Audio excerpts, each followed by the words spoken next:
कहानी है जर्मनी के एक छोटे से गांव की। इस गांव में बैनर ब्रदर्स ने एक डरावनी परंपरा बना रखी थी। उनके नियम के अनुसार जिस भी लड़की की शादी होती, पहले उसे बैनर ब्रदर्स के पास भेजा जाता। वो उसके साथ जबरदस्ती करते और उसके बाद ही उसे उसके पति को सौंपा जाता था। सैम की माँ को भी इस भयानक घटना से गुजरना पड़ा था। इसी दर्द और बदले की आग में जलता सैम इस गांव में आया था ताकि अपनी माँ के साथ हुए अन्याय का बदला ले सके। क्या वो ऐसा कर पाएगा? जानने के लिए बने रहिए मूवी के एंड तक। तो ये कहानी आज से 300 साल पहले जर्मनी के एक छोटे से गांव की है। इस गांव के लोग आतंक के साए में जी रहे थे क्योंकि यहाँ बैनर और उसके 6 बेटे राज करते थे और वो भयानक गुंडे थे। वो जिसे चाहते मौत के घाट उतार देते। पूरा गांव उनसे इतना डरता कि जैसे उनकी सांसें उनके इशारों पर चलती। अब एक दिन इस गांव में सैम नाम का फोटोग्राफर आता है और गांव में कदम रखते उसका सामना बैनर के बड़े बेटे लुई से होता है। लुई उसे धमकाते हुए कहता कि अगर तुम्हें गाँव में रहना है तो हमें रिश्वत देनी होगी। सैम शांति से उसे एक पोटली देता है जिसमें सोने के सिक्के होते हैं और लुई से कहता है कि मुझे यहाँ 6 महीने रुकना है। तब लुई उससे कहता है कि तुम्हें यहाँ रहने के लिए हर महीने ऐसी ही एक पोटली देनी होगी। सैम उसकी शर्त मान लेता है और कहता है कि वो घाटियों की तस्वीरें खींचने आया है। लुई शक भरी नजरों से सैम की बातें सुनता है और उसका सामान चेक करने लगता है। इसी बीच लुई का सबसे छोटा भाई फ्रैंक सिक्कों को लेकर अपने फादर बैनर के पास जाता है। बैनर सिक्कों को ध्यान से देखता है और आदेश देता है कि सैम को गांव में रहने दिया जाए। इसके बाद बैनर के बेटे सैम को गांव में एक पुराना घर देते हैं जहां पहले से ही एक बूढ़ी औरत मारिया और उसकी बेटी पोला रहती थी। बैनर के बेटे उन्हें धमकाते हुए कहते हैं कि अब से ये तुम्हारा मेहमान है, इसका अच्छे से ख्याल रखना। अगर इसे कुछ हुआ तो हम तुम दोनों को जिंदा नहीं छोड़ेंगे। अब वो लोग वहाँ से चले जाते हैं लेकिन पोला उसके आने से बिल्कुल भी खुश नहीं थी और गुस्से में वो सैम का सामान उठाकर ऊपर वाले कमरे में फेंक देती है और बिना कुछ कहे नीचे आ जाती है। जिस पर पोला की माँ मारिया पोला के व्यवहार पर सैम से माफी मांगती है लेकिन सैम स्थिति के लिए कहीं न कहीं खुद को भी जिम्मेदार मानता था और वो उससे कहता है कि आपको माफी मांगने की कोई जरूरत नहीं है। थोड़ी देर बाद सैम अपना कुछ सामान लेकर अस्तबल में चला जाता है और वो उसे इस तरह से छुपाता है कि वो नहीं चाहता कि कोई और इसके बारे में जाने। अब रात के खाने के दौरान पोला सैम के बारे में जानने की कोशिश करती है और भारी आवाज में पूछती है कि तुम यहाँ क्यों आए हो। तब सैम जवाब देता है कि मैं अमेरिका में पला बड़ा हूँ, वहीं मैंने फोटोग्राफी सीखी। मैं यहाँ घाटियों की अच्छी फोटोज लेने आया हूँ ताकि एक अच्छी नौकरी हासिल कर सकूँ। अब मारिया सीरियस होकर उससे कहती है कि तुम्हें बैनर ब्रदर्स से सावधान रहना होगा।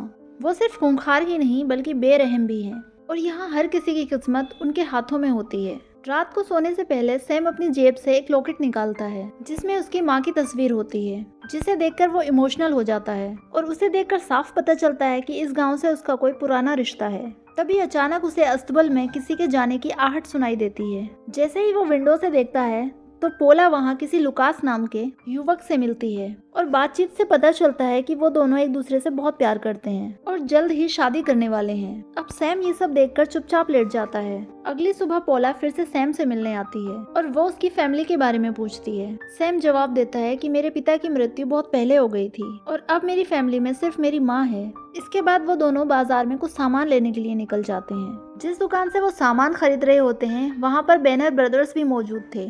सैम वहाँ से घोड़े की नाल की कील खरीदता है और दुकान से बाहर निकलने ही वाला होता है कि तभी ह्यूबर्ट बैनर उसका रास्ता रोकता है। ह्यूबर्ट जबरदस्ती सैम को शराब पिलाने की कोशिश करता है लेकिन जब सैम पीने से मना कर देता है तो ह्यूबर्ट को ये बात बुरी लगती है। अगले ही पल बाकी बैनर ब्रदर्स भी वहाँ आ जाते हैं और सब मिलकर सैम को पीटना शुरू कर देते हैं। वो उसे बुरी तरह मारते हैं और फिर हंसते हुए वहाँ से चले जाते हैं। अगले दिन सैम घाटियों की तस्वीरें खींचने के लिए निकल जाता है। चलते चलते उसकी नजर चर्च पर लगे क्रूज पर पड़ती है और वो उसे देखने लगता है जैसे वो उसके अतीत से जुड़ा कोई अहम हिस्सा हो।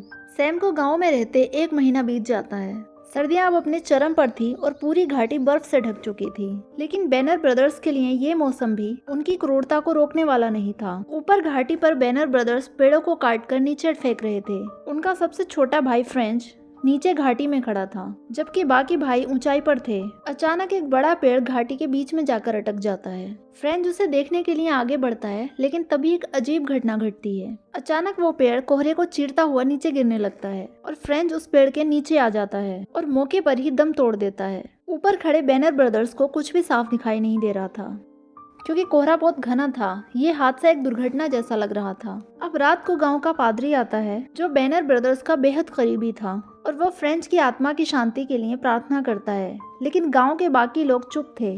उनकी आंखों में ना आंसू थे ना कोई दुख। अगले दिन लुकास के माता पिता पोला के घर आते हैं। वो लुकास और पोला के रिश्ते की बात आगे बढ़ाने के लिए आए थे, लेकिन जैसे ही पोला ये सुनती है वो खुश होने के बजाय दुखी होकर वहाँ से चली जाती है। लुकास उसके पीछे जाता है और उसे समझाने की कोशिश करता है, लेकिन वो चिल्लाते हुए कहती है कि मैं बैनर ब्रदर्स के पास नहीं जाऊंगी, क्योंकि शादी के बाद उसे बैनर ब्रदर्स के पास जाना पड़ता, इसलिए वो डर रही थी। इसके बाद हम ओनाटो बैनर को जंगल में शिकार करते देखते हैं। वो एक हिरन का पीछा करता है, लेकिन जैसे ही वो आगे बढ़ा अचानक एक लकड़ी उसके चेहरे पर जोर से लगती है। उस लकड़ी में घोड़े के नाल की कीलें लगी हुई थी, जो सीधा उसकी आंखों में घुस जाती हैं। दर्द के मारे ओनाटो जोर से चीखने लगता है, लेकिन उसे कुछ दिखाई नहीं देता। घबराते हुए लड़खड़ाकर वो एक पहाड़ी से नीचे गिर जाता है और मौके पर ही उसकी मौत हो जाती है। दूसरी तरफ बैनर ब्रदर्स अपने भाई ओनाटो को ढूंढने के लिए जाते हैं। इसी दौरान सैम पोला से मिलने आता है और उसे चेतावनी देता है कि तुम्हें बैनर ब्रदर्स से सावधान रहना होगा। इसके बाद कुछ खाना लेकर सैम जंगल की तरफ निकल जाता है, लेकिन इस बार वो अस्तबल से अपनी दुनाली बंदूक भी अपने साथ ले जाता है। उसकी आंखों में एक अजीब सी चमक थी।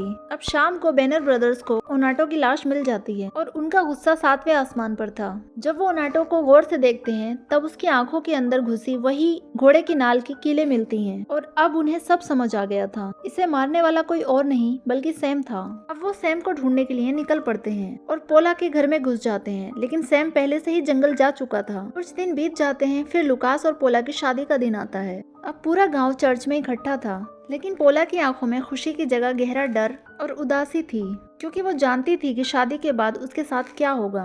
और बैनर ब्रदर्स भी उसका बेसब्री से इंतजार कर रहे थे।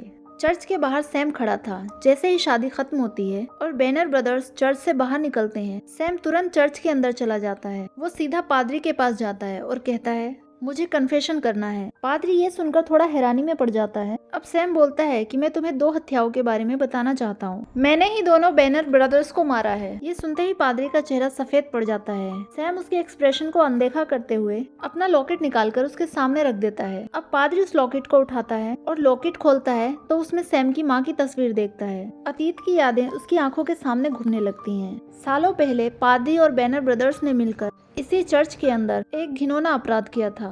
सैम की माँ की शादी के बाद उसके पिता ने उसे बैनर ब्रदर्स के पास भेजने से मना कर दिया था, जिसे बैनर ब्रदर्स ने अपनी तौहीन समझा। उन्होंने सैम के पिता को पकड़ लिया और सबके सामने सूली पर लटका दिया। और उसी रात पादरी ने बैनर ब्रदर्स के साथ मिलकर सैम की माँ के साथ बहुत गलत किया। लेकिन जब बैनर ब्रदर्स सैम की माँ को मारने जा रहे थे, तब वो घोड़े पर सवार होकर वहाँ से भाग निकली थी। अब पादरी घबराते हुए लॉकेट को गिरा देता है और सैम को देखने लगता है। सैम की आंखों में गुस्सा और बदले की आग थी। पादरी तभी कुछ कहने ही वाला था कि सैम ने अपनी बंदूक निकाली और उसको मार डाला। अब शादी की रात पूरे गांव में जश्न का माहौल था। तभी बैनर ब्रदर्स वहां आ जाते हैं और पोला का हाथ पकड़कर उसे जबरदस्ती डांस करने के लिए लाते हैं। पोला की आंखों से आंसू बहने लगते हैं, लेकिन कोई भी उसकी मदद करने की हिम्मत नहीं करता। जब लुकास अपनी मंगेतर को बचाने के लिए आगे बढ़ता है तो बैनर ब्रदर्स उसे बुरी तरह पीट देते हैं। अब वो जबरदस्ती उसे पकड़कर अपने साथ ले जाने लगते हैं। जंगल के रास्ते में उन्हें अब सैम मिलता है, जिसके हाथ में बंदूक थी। वो सीधा बंदूक लुइस बैनर के माथे पर तानकर बोलता है, पोला को छोड़ दो। लुइस के पास कोई और चारा नहीं और वो पोला को छोड़ देता है। अब सैम उन चारों भाइयों से कहता है कि अगर तुम मर्द हो तो कल सुबह जंगल में आना, हम वहीं फैसला करेंगे। बैनर ब्रदर्स उसकी चुनौती को स्वीकार कर लेते हैं। अब सैम पोला को वापस लुकास के पास छोड़ देता है और बिना कुछ कहे अंधेरे में गायब हो जाता है। दूसरी ओर बैनर ब्रदर्स रात को अपनी बंदूकें साफ करने लगते हैं। इसी बीच सैम रात को गांव के एक बूढ़े दंपति के पास पहुंचता है। जैसे ही उन्होंने दरवाजा खोला, उनके चेहरे का रंग उड़ गया। सैम ने सिक्कों से भरी थैली निकाली और उसे खाने को कहा, क्योंकि यही वो लोग थे जिन्होंने लालच में आकर बैनर ब्रदर्स की मदद की थी। लेकिन सैम उनकी उम्र का लिहाज करके उन्हें माफ कर देता है। अब बैनर ब्रदर्स अपने घोड़ों पर सवार होकर जंगल में दाखिल हो जाते हैं। दूसरी ओर सैम एक पुरानी झोपड़ी में सो रहा था। तभी घोड़ों के पैरों की आवाज पास आ रही थी और बैनर ब्रदर्स ने अचानक झोपड़ी पर हमला कर दिया और पूरे जंगल में गोलियों की गूंज फैल गई। बैनर ब्रदर्स को लगा कि सैम मर चुका है, लेकिन तभी सैम अंधेरे से निकला और एक गोली चलाई। गोली ह्यूबर्ट के सीने को चीरते हुए पार निकल गई। ये देखते हुए तीनों भाई सहम गए और पेड़ों के पीछे छिपने लगे। तभी सैम दूसरी गोली चलाता है जो रुडोल के पैर में लगती है। अब सिर्फ 2 भाई बचे थे और इस तरह गोलियां चलाते हुए चारों भाई जख्मी हो चुके थे। अब बैनर ब्रदर्स का अंत हो चुका था, लेकिन ये लड़ाई अभी खत्म नहीं हुई थी। अब बारी थी बैनर ब्रदर्स के पिता की और वो सीधा उसके घर चला जाता है। लेकिन सैम को अंदाजा नहीं था कि कोई और भी उसका वेट कर रहा था। जैसे ही सैम उनके घर के पास पहुंचा, एक विशालकाय आदमी हाथ में हथौड़ा लेकर आ गया। वो बैनर ब्रदर्स का 7वां भाई था। अब तक वो छुपा हुआ था और उसने सैम के ऊपर लोहे के हथियार से हमला कर दिया। सैम ने बचने की कोशिश की लेकिन वो बहुत पावरफुल था और सैम बुरी तरह घायल होकर जमीन पर गिर पड़ा। अब वो उसकी हत्या करने ही वाला था कि अचानक एक गोली चली और वो 7वां भाई भी वहीं पर मारा गया। लुकास ने सही समय पर आकर सैम की जान बचा ली थी और अब सैम अपने आखिरी दुश्मन से मिलने के लिए घर के अंदर चला जाता है और वहाँ बूढ़ा बैनर बिस्तर पर लेटा उसका इंतजार कर रहा था। अब सैम ने अपनी माँ की फोटो वाला लॉकेट निकाला और बैनर के पास फेंक दिया। जैसे ही बैनर ने वो तस्वीर देखी उसकी आंखें फैल गईं। उसे सब कुछ याद आ गया और यहाँ पता चलता है कि सैम उसी का नाजायज बेटा है और अपनी माँ को याद करते हुए उसने उस बूढ़े बैनर को भी खत्म कर दिया। सैम 3 हफ्तों तक अपने जख्म से उभरता रहा लेकिन गांव में बैनर के कुछ रिश्तेदार थे जो उसे सजा देने की मांग कर रहे थे, लेकिन वो लड़ने के लिए बहुत कमजोर और बूढ़े थे। सैम ये देखकर समझ गया कि ये गाँव एक बर्बाद समाज का हिस्सा है, इसलिए उसने बिना कुछ कहे हमेशा के लिए वहाँ से जाने का फैसला कर लिया और इस कहानी का भी यहीं पर एंड हो जाता है।